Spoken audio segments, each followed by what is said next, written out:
first time I realized my boss wanted me gone, it wasn't because of what he said. It was because of what he didn't. He didn't look up when I walked into his glass-walled office that Monday morning. Didn't smile. Didn't say, "Good job," after the weekend sprint that I practically lived in the office to finish. He just stared at the dashboard on his screen, jaw clenched, like the numbers had personally offended him. "I hit all the milestones, Mr. Carver," I said, hugging my laptop to my chest. "Deployment was clean. 0 critical bugs." He clicked his mouse once, then again. Still nothing. "You changed the resource allocation on the overnight servers," he finally said, without clearing it with me. I frowned. Only after the system started throttling. The old setup couldn't handle the load. You would have woken up to downtime. He leaned back and studied me like I was a problem he needed to debug. "You don't make unilateral decisions, Ava. Not here." My name sounded like a warning in his mouth. I swallowed. "I sent you 3 emails and a Slack. You didn't answer. It was either adjust capacity or let the platform crash." He smiled then, but it didn't reach his eyes. "That's your version," he said. "Close the door on your way out." That should have been nothing. Just another tense Monday in a high-pressure startup, but my gut knew better. Something in his tone. He wasn't correcting me. He was marking me. At my desk, the open-plan floor buzzed with the usual noise. Keyboards clacking, half-laughed jokes, the faint hiss of the espresso machine in the kitchen. But all of it felt dim, distant, like someone had thrown a filter over my day. I sank into my chair, feeling every hour of sleep I'd missed. "You look like death," Jasmine whispered, rolling her chair over. My best friend in the office. Growth marketing. Dark curls piled on top of her head, eyeliner sharp enough to cut. "Thanks," I muttered. That's the vibe I was going for. She nudged my shoulder. "Carver?" "Yeah." "What did he do now?" I hesitated. "He thinks I overstepped because I stopped the servers from melting." She made a face. "Right. How dare you do your job?" I pulled up the logs on my screen, lines of green and white code flickering under my cursor. This was my safe place, my language. Systems made sense, people didn't. "He looked at me like I was lying," I said, like he already decided I was. Her smile faded. "You're sure you want to stay here, Ava? You have options. Your GitHub is basically a portfolio of sorcery." "I've only been at Threadline a year," I said quietly. "This place was supposed to be the dream. Equity, impact. We're a family, remember?" She snorted. "Yeah. Families don't fire you right before vesting." I laughed, but it died quickly, because that thought had already been gnawing at me. My first big vest date was 8 weeks away. And Carver wasn't stupid. By Wednesday, the shift was obvious. My Jira board filled up with low-priority, tedious tasks. Code cleanup, documentation, fixing tiny CSS inconsistencies on internal admin pages that 3 people used, tops, stuff that didn't match my role or my level. Meanwhile, the sexy projects, the AI-powered recommendation engine, the new backend for enterprise accounts, got reassigned to people who reported to me last month. I watched my name quietly disappear from roadmaps I'd helped create. In meetings, Carver interrupted me, cut me off mid-sentence to ask someone else their opinion. When I'd make a suggestion, he'd nod, but move on. 10 minutes later, he'd restate the same idea and everyone would praise him. I could have handled the ego. I'd worked under difficult men before. But then the bugs started showing up, in my name. "Ava, we need to talk about the outage yesterday," HR said, pinging my calendar with a same-day invite. Outage? I stared at the notification. My services hadn't had a single incident in weeks. I walked into the small conference room, clutching my notebook. The blinds were mostly closed. The air smelled faintly like someone else's cologne. Inside sat HR, Val, polite smile too bright, and Carver, arms folded. I sat. Val started with the scripted tone. Thanks for joining on short notice, Ava. We just wanted to follow up on some recent performance concerns. My heart thudded. What concerns? Carver swiveled the laptop around. On the screen was a status report with 3 red blocks. Saturday, he said. 2 hours of partial downtime on the legacy API. All changes deployed by you. I blinked. I didn't push to that repo. I haven't touched legacy in months. We checked the commit history, he said. Your username, your key. No. My voice came out sharper than I intended. Show me the hash. He frowned, then clicked through. I memorized the string as soon as it appeared. The timestamp was Saturday at 3:14 a.m. At 3:14 a.m., I'd been asleep in my studio apartment, drooling on a pillow with my laptop closed. Somebody used my credentials, I said. We need to run an audit. Device fingerprints, IP logs. Carver held up a hand. Let's not jump to wild accusations. The simplest explanation is usually the right one. Val chimed in gently. Is there any chance you pushed something and forgot, Ava? It's been a demanding few weeks. No, I don't forget production pushes. And yet, Carver said, tapping the screen, there they are. The room seemed to tilt slightly. Sweat prickled at the back of my neck. I want to see the access logs, I said slowly. If my account was used, it'll show where from. He smiled that same empty smile. We'll investigate. For now, just know we're watching things closely. Watching. Like a hawk circling something it already considered dead. I walked out feeling like I'd been slapped and told it was a hug. Back at my desk, I pulled up everything I could access. Public logs, deployment notes, build history. Most sensitive data required special permissions that only DevOps and Carver had, but there were still traces. The commit was there. My username. But the pattern was off. No comment, no Jira tag, no link ticket. I was obsessive about those. It was part of how I stayed sane in chaos. Order, tags, breadcrumbs.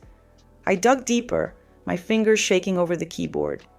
Hey, Jasmine murmured, rolling her chair closer. What happened in there? You're white as the wall. They pinned the outage on me, I whispered. But the commit isn't mine. The style's wrong. She frowned. Could it be a mistake?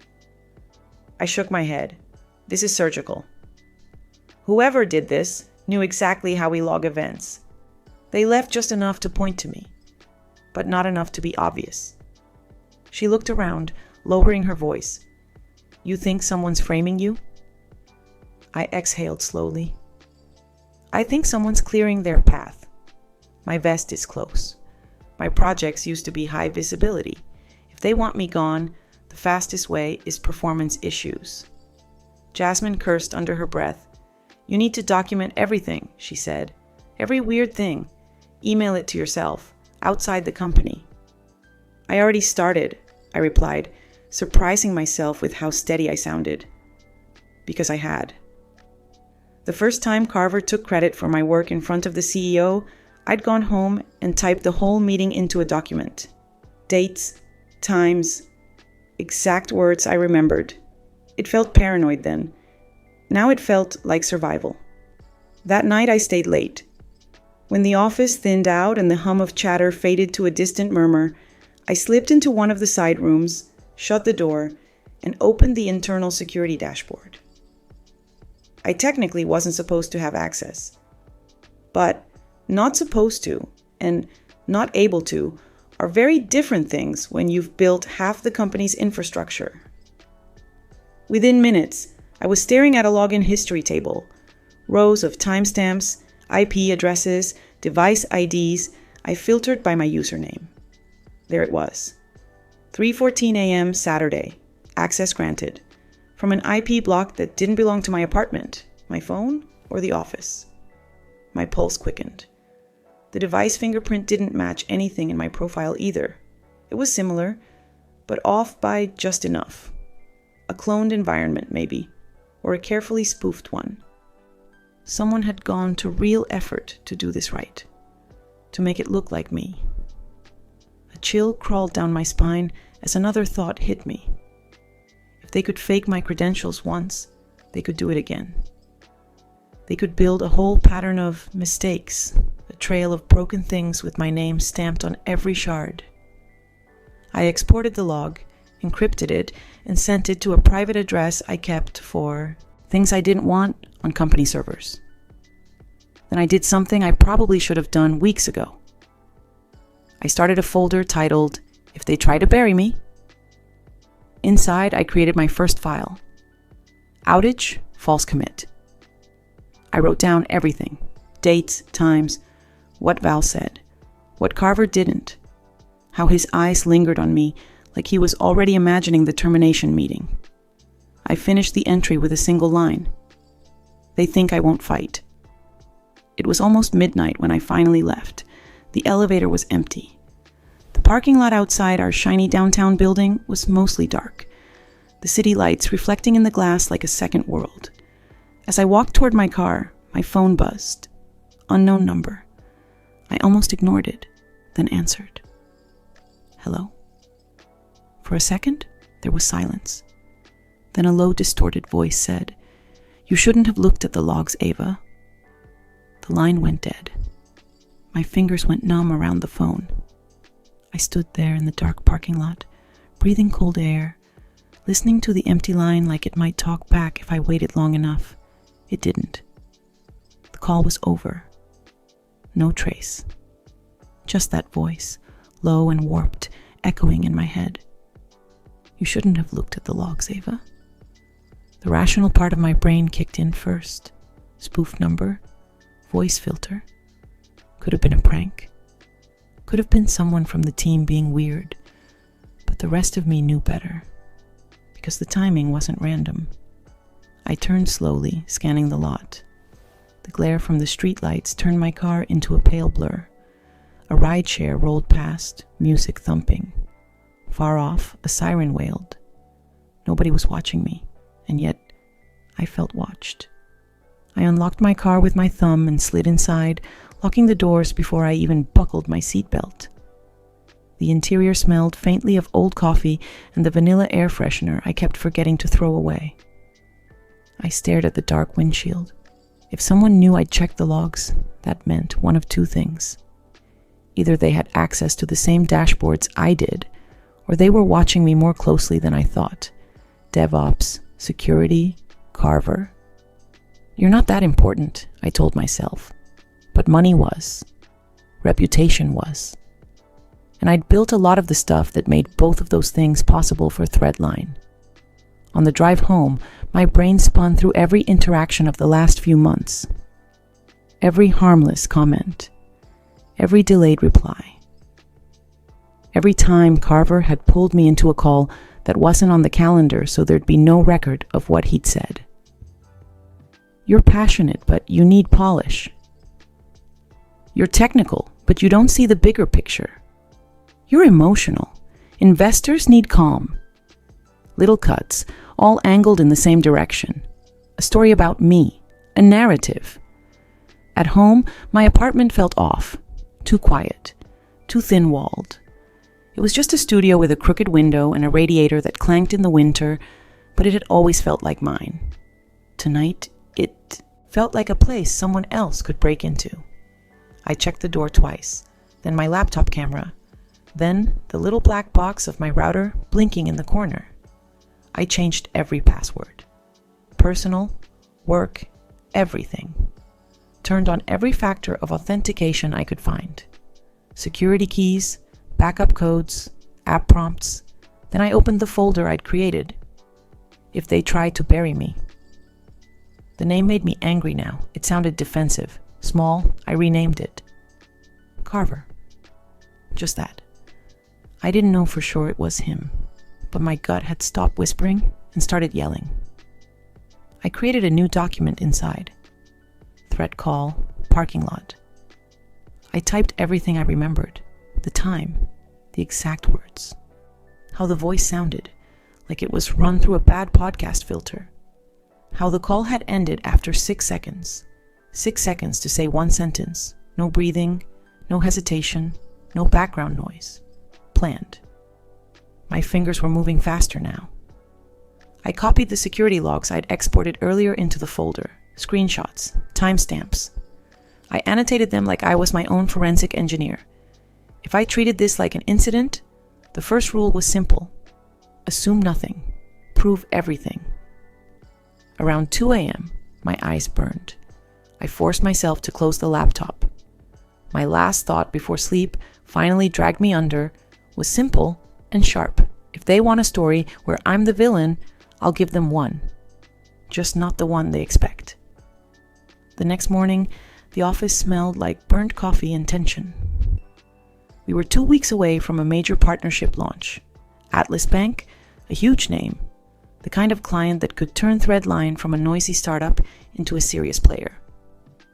Every screen in the lobby cycled through mock-ups of the new UX. Threadline X Atlas Bank, personal finance reimagined. I'd been on the original architecture discussions for that integration. Now my name wasn't on a single planning doc.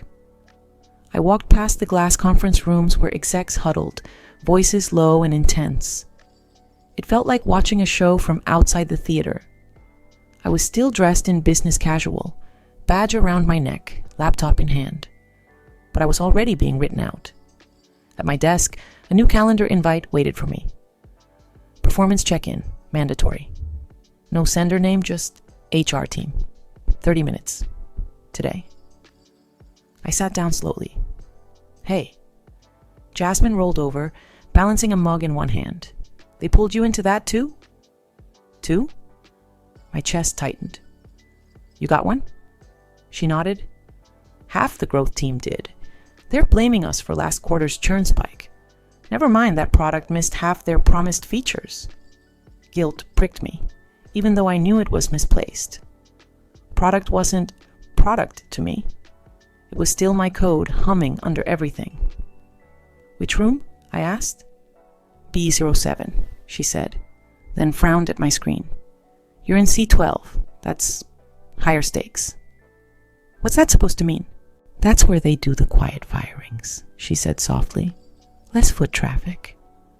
My stomach dipped. She squeezed my hand under the desk. Whatever happens, I've got you. You're not crazy, Ava. I've seen what you ship. If they try to smear you... They already started, I said. I told her about the fake commit, the call, the log I'd pulled. Her eyes widened. Jesus, that's not just shady. That's dangerous. I know. Do you have proof? I thought about the folder on my laptop, the logs, the notes. Yes, I said. Enough to make noise. Her expression turned from worried to sharp, calculating. Then don't go in there alone without a plan, she said. If they're railroading you, they'll have their narrative ready. You need yours. My narrative, I repeated. She nodded. You're a senior engineer. You understand risk more than anyone. If they're sabotaging the system or framing you, that's a risk. For clients, for investors, for Atlas Bank. She let that hang. And investors, I echoed. For the first time, something clicked. This wasn't just about my vest. It was about the story they could tell if something went wrong. It's easier to say rogue engineer than admit someone at the top messed up, I said. Jasmine's mouth curved. Now you're thinking like them. The performance meeting wasn't as dramatic as I expected. That almost made it worse. Val was there again, with her sympathetic eyes and carefully neutral blazer. So was Carver, suit jacket off, tie loose like he was one of us. I took the seat farthest from the door, which I immediately regretted. A stupid detail, but it made me feel trapped. Val smiled in that HR way that meant nothing. Thanks for coming, Ava. We just want to touch base on a few recent concerns and make sure we're supporting you. Supporting me. I folded my hands in my lap so they wouldn't shake. Okay, I said. Carver clicked his laptop open. A document appeared on the screen, facing us. First, he said, I want to be clear, this isn't punitive. We value you. But we've noticed a pattern that worries us. A pattern, I repeated. He nodded. The unauthorized resource allocation. The misconfigured deployment on legacy, the late-night access patterns. He let the last phrase hang like something dirty. The deployment wasn't mine, I said. You know that. He gave me a disappointed look. The logs show your account. The logs show my username, I corrected. I checked the network path. The IP isn't mine. The device fingerprint isn't mine. Someone spoofed my credentials. Val tilted her head. Did you report this before accessing those logs, Ava? The question hit me sideways. You're asking why I looked? I said. Not why someone impersonated me? She smiled apologetically. We just have to make sure. Everyone follows protocol. Security has procedures for these things. I am security, I snapped. Half this infrastructure exists because I built it. And when it broke, you sat me down and told me I did it. So, yeah, I investigated. The air in the room tightened. Carver's jaw flexed. This is exactly what worries me, he said quietly. The defensiveness. The inability to own mistakes. Heat flared in my chest.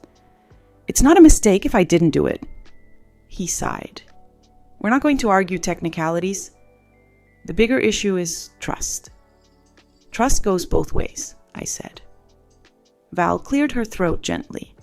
To that point, we've drafted a performance improvement plan. It's standard process. 30 days.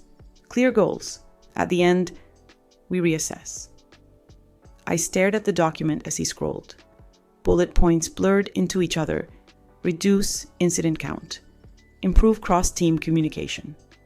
Demonstrate accountability. The last one made me want to laugh. This would go in my file, I said, right before my vest. Silence. I looked at Carver. He didn't deny it. That told me more than anything he could have said. I leaned back, forcing my voice to steady. I'm not signing that. His brows lifted. Excuse me? I'm not signing something that admits fault for things I didn't do, I said, especially not when the audit trail says otherwise. Val's smile thinned. Refusing a PIP doesn't prevent us from continuing the process. I know, I said, and I'm sure legal would have a field day with the security logs I've preserved. I watched the word sink in. Preserved. A tiny muscle ticked near Carver's eye. You're threatening us? He asked softly. I'm protecting myself, I replied. And our clients. Atlas Bank might be interested to know someone inside Threadline is willing to forge credentials on production systems and then call it a performance issue. That's not a narrative you can spin as a rogue engineer if I go public with the receipts. The room went very, very still.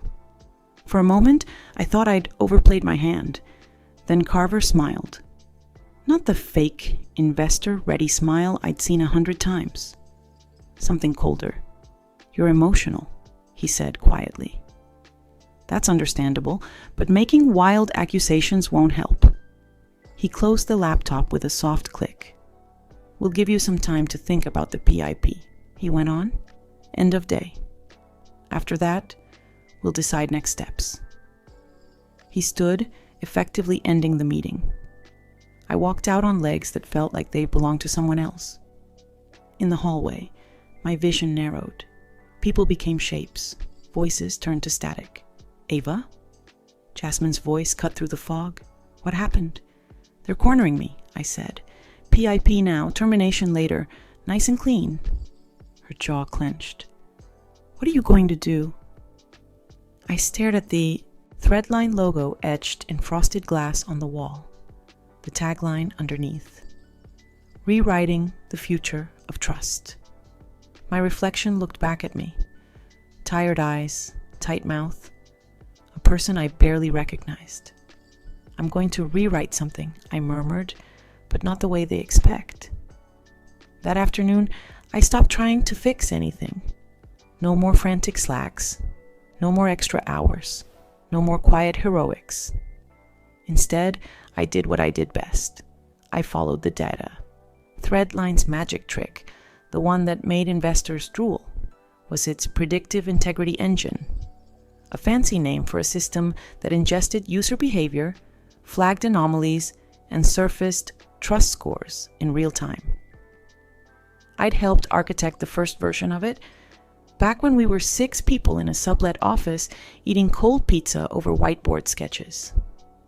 Back before Carver started insisting on optimizations that lived in private branches only he could see. Back before the growth charts went from promising to impossible. I opened the repo. Most of the code was familiar. My functions, my patterns, my comments. But there were new modules now, added in the last 3 months. My access didn't extend to all of them, but I could see enough to know something was off. The core scoring algorithm had been split. One version ran in production. The other fed the dashboards investors saw. They weren't identical, not even close. Holy shit, I whispered. The investor version inflated retention, smoothed out churn, reclassified borderline events as healthy engagement instead of risk. On paper, it made us look invincible. In reality, it was a lie. A polished, data-driven lie. I checked the commit history on the investor module. Most of the work was done from a restricted service account. But a few commits showed a familiar name, Carver. Another name showed up less often. Liam Rios, head of finance. Atlas Bank's executive sponsor inside our deal. 2 men with a lot to lose if the truth got out. I took screenshots, hashes, diffs. I saved them all. Then I found something that made my blood run cold. A common thread on an old pull request months ago, when the dual algorithm idea was first floated. My name was in it. Have a read. This creates a discrepancy between what the user experiences and what investors see. We shouldn't separate the pipelines. D. Carver. This is just for internal testing dashboards. Don't overthink it. Ava Reed. Please confirm nothing investor-facing will rely solely on this stream. The thread ended there. No agreement, no approval, no conclusion, just silence. Which meant they'd gone ahead without me. And now, they were framing me as unstable and incompetent, just in case someone started asking why the numbers didn't line up. I sat back, heart pounding. Here it was. Motive. If Atlas Bank signed their deal and the metrics collapsed afterward, someone was going to have to answer for the discrepancy. Better if that someone was the difficult engineer they'd quietly pushed out. A scapegoat with a file full of performance issues. Unless that scapegoat burned the story down first. Around 5 p.m., my Slack pinged. Carver. Have you had time to think about the PIP? I stared at the message for a long moment. Then I typed, Ava. Yes. 3 dots appeared, stopped, appeared again. Carver. And? I smiled, though no one could see it. Ava, I'll send you my response by end of day, copying the board so everyone stays aligned. The 3 dots froze, then disappeared, because Carver knew something I did too. The board wasn't in the day-to-day trenches, but they understood 2 things, risk and scandal. If I laid this out right, I wouldn't just be emotional Ava anymore. I'd be the engineer who tried to warn them, the one they tried to bury. I opened a new email. 2. Board a threadline.io cc. Deed Carver threadline.io. Veet Miller threadline.io. Legal threadline.io subject. Urgent. Security, data integrity, and retaliation concerns. My fingers hovered over the keyboard. I could still walk away. I could take my half-earned skills and my half-earned burnout and go somewhere quieter. Let someone else deal with the fallout. But then I thought about every late night, every small compromise, every user trusting their financial data to a platform built on a lie. And I thought about that voice in the parking lot. "You shouldn't have looked at the logs, Ava." I started typing. By the time I stopped, the sun had slipped behind the buildings outside, turning the windows into black mirrors. I read the email once, then twice. It wasn't emotional. It wasn't a rant. It was a timeline. Facts, logs, code diffs, the forged commit, the spoof credentials, the dual scoring pipelines, screenshots attached, files linked. I ended it with a single line.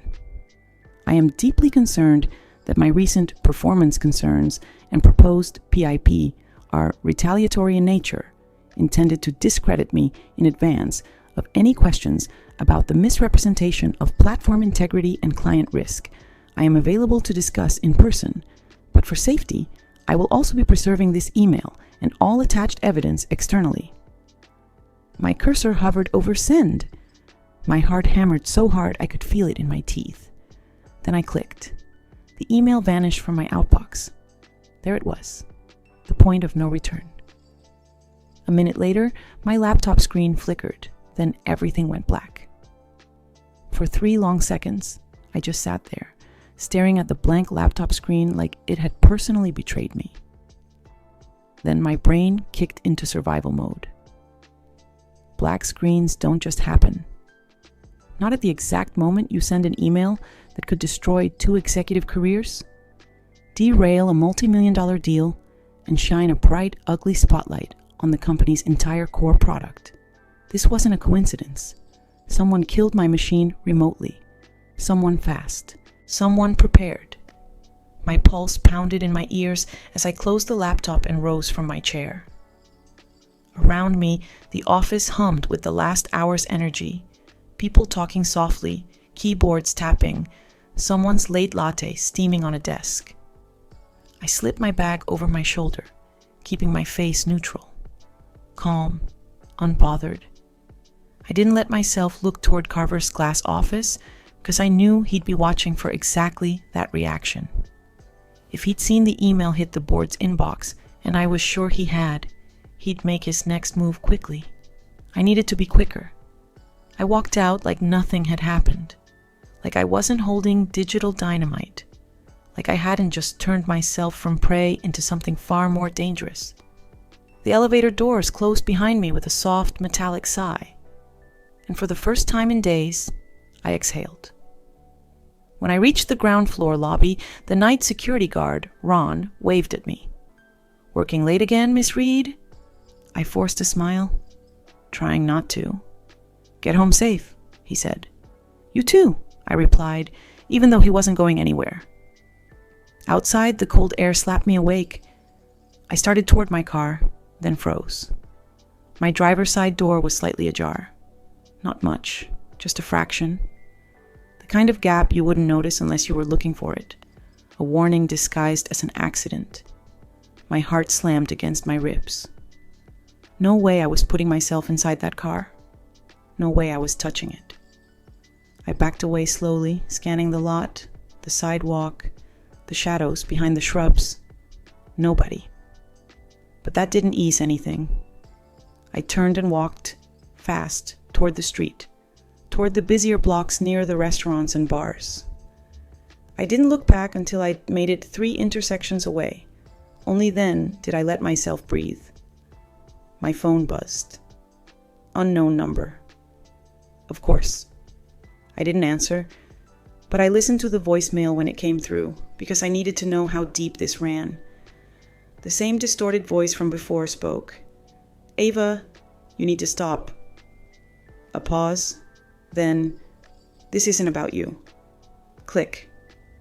My legs weakened for a second, and I had to steady myself against a brick building. My hands were shaking so hard, I almost dropped the phone. Not about me. Then who? Options spun in my head. The fake commit, the AI pipelines, the investor dashboards, Atlas Bank. The story was bigger than I'd thought. Bigger than any single engineer they could frame. And now they knew I knew. I ducked into a late-night coffee shop and chose the corner seat farthest from the windows. The barista barely glanced at me as I ordered a tea I wouldn't drink. I opened my phone and waited for the inevitable. It took 5 minutes. Board acknowledgement, urgent, security, data integrity, and retaliation. Concerns 1 line. We have received your email and will follow up. My stomach tightened. It was neutral. Too neutral. But at least it meant they saw it before anyone could erase it. My phone buzzed again. This time, a text. From Jasmine. OMG. Are you okay? They said something happened on the 4th floor. People are freaking out. Where are you? I typed, I'm safe, just not at the office. Don't let anyone know we talked. Not yet. 3 dots. Then, Ava, what did you do? Carver is pale, like actually pale. I stared at the screen. A small, grim part of me felt satisfaction. Good. Let him sweat. Another buzz.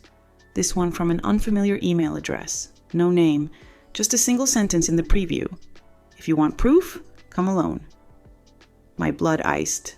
I tapped it open, coordinates. An address near the waterfront. A time, 11:45 p.m. tonight. A line underneath, they're not who you think they are. I looked at the clock on my phone. 11:32. My pulse kicked up. This was either a trap or a lifeline. Either way, I knew with hollow certainty, if I didn't go, I'd never learn the truth. I shoved my laptopless bag deeper over my shoulder and stood. The barista watched me leave like nothing was wrong. The streets near the water were quieter, slick with cold air and the scent of salt. My footsteps echoed against the warehouses, converted to lofts. The address led me to a dim alley between 2 buildings, lit by 1 flickering street lamp. Perfect. My whole life told me not to walk into that alley. My whole situation told me I had to. I stepped inside, senses sharp, heartbeat loud, a shadow detached from behind a dumpster. I flinched. Then a man stepped forward, hands raised, face visible. "Don't scream," he said. I didn't, because I recognized him. Barely.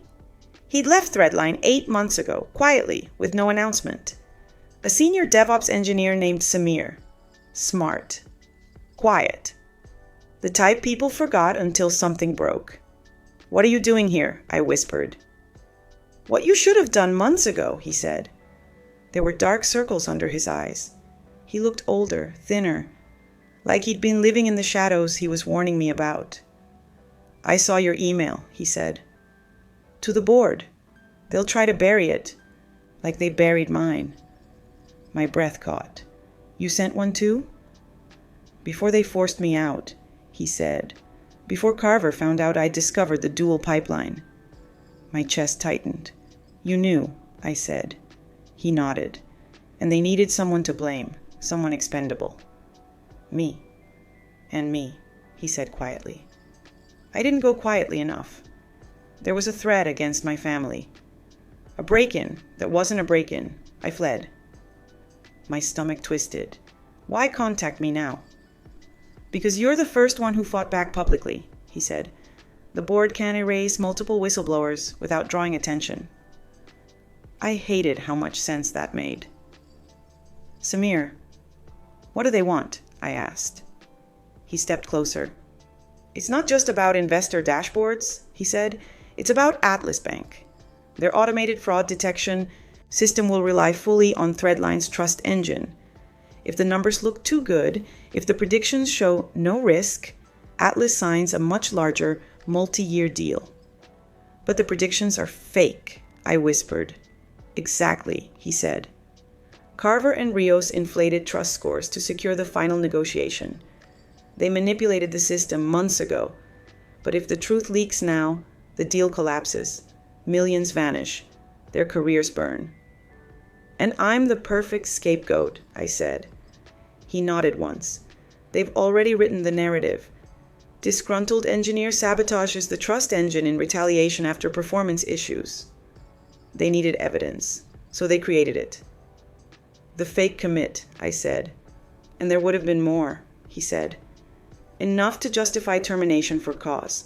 enough to hide their fraud.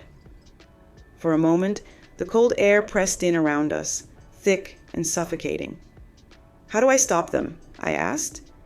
Samir reached into his coat and handed me a flash drive. "This is everything," he said.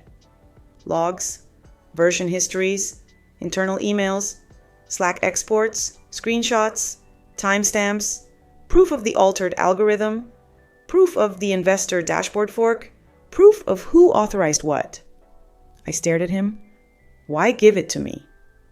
"Because you're already in the line of fire," he said softly. "Because you're brave enough to push back. Because if you go down, I go down with you." My throat tightened. "But you need to move fast," he said. "Once Carver realizes the board actually read your email, he'll panic. He'll go scorched earth." A distant siren wailed across the water. Samir stepped back into the shadows. "I can't help you after tonight," he said. "They're watching me too. But Ava..." He paused. "You're not crazy, and you're not alone." Then he was gone. I stood there, clutching the tiny drive until my fingers hurt. Every instinct in me screamed to run home and plug it in, but that was exactly what they'd expect. My apartment might be bugged, my network tapped, my router compromised, my car. God knows what they'd done to it. No. I needed somewhere neutral, somewhere safe, and I knew exactly where. Jasmine opened her apartment door, in sweatpants and a horrified expression. "Oh my God," she breathed. "What happened to you? I've been refreshing Twitter, like you'd trend out of nowhere." "I need your Wi-Fi," I said, stepping inside before she even processed it. "And your laptop?" She blinked, then shut the door fast. "Please tell me you didn't kill anyone," she said. "Not yet," I muttered. She stared. "That was a joke," I added. "Mostly." I plugged the flash drive into her laptop and held my breath. Folder after folder appeared. Samir hadn't lied. There was everything. Emails between Carver and Rios discussing dashboard consistency for pitch sessions. Screenshots of code reviews where warnings were ignored. A confidential document labeled Predictive Integrity, Investor-Facing Model, Do Not Modify. An internal Slack conversation where someone, username masked, said, "Once the deal's done, we can revert the pipeline. No one will question a temporary test harness." And then a line that froze my veins. "Make sure Ava doesn't access the private branch. She asks too many questions." I swallowed hard. Jasmine read over my shoulder, her breath catching. "Ava," she whispered, "this isn't just shady. This is criminal." "I know." She pointed at the screen. "Look at this. This email is from 6 months ago. They've been planning this forever. They wanted a scapegoat before they even implemented the fake trust engine." My vision blurred for a moment. Months. They'd been grooming me, isolating me, undermining me. For months. All because I'd said one honest thing in a pull request thread. We shouldn't separate the pipelines. Jasmine grabbed my hand. "You need to go to the press." "Not yet," I said. "If I go public before the board reacts, they'll spin it. They'll say I'm unstable, bitter, fired for cause." "Then who do you tell?" I clicked open a folder titled Board Call 3.4 Redacted MP4. It was a screen recording. A meeting between Carver, Rios, and 2 investors. One investor asked, "Any anomalies in the trust model we should know about before Atlas signs?" Carver smiled. Smooth, confident, lying effortlessly. "None whatsoever." That was it. That was the match. "That," I said softly, "is securities fraud." Jasmine inhaled sharply. "Holy." She didn't finish. I saved everything to 3 different cloud drives under encrypted keys. Then I drafted an email to board threadline IO, CC legal threadline DIO. Subject, supplemental evidence, fraudulent model, manipulation, and retaliation. I attached the flash drive contents. I didn't add explanations. Just one line. This is the evidence you were missing." Then I hit send. This time, the laptop didn't go black. This time, the world didn't end. Not immediately. But 5 minutes later, Jasmine's phone buzzed. She glanced at the notification and her eyes shot wide. "What?" I asked. "Ava?" She turned the screen toward me. A breaking news alert. Threadline. CTO placed on administrative leave amid allegations of data misrepresentation. A second notification hit, then a third. Then my own phone buzzed. An email from the board. "Thank you for your prompt action. Effective immediately, Dan Carver and Liam Rios are suspended pending investigation. We request to meet with you first thing tomorrow." I stared until the words blurred. Relief didn't hit me. Not yet. It was something else, something steadier, something earned. Jasmine whispered, "Ava, you did it." I shook my head slowly. "No," I said. "I told the truth. And they believed you." "No." I met her eyes. They couldn't ignore me. For the first time in weeks, the pressure in my chest loosened. Just enough to breathe. My hands trembled, my throat tightened. A single tear slid down my cheek. Not from fear, from finally not being alone in the fight. I looked at the flash drive on the table, at the proof, at everything they tried to bury me under. They thought they could rewrite the story, I whispered. Jasmine squeezed my shoulder. They underestimated the narrator. I smiled, a real one, a small one, but mine. And for the first time, I felt something stronger than fear. I felt power.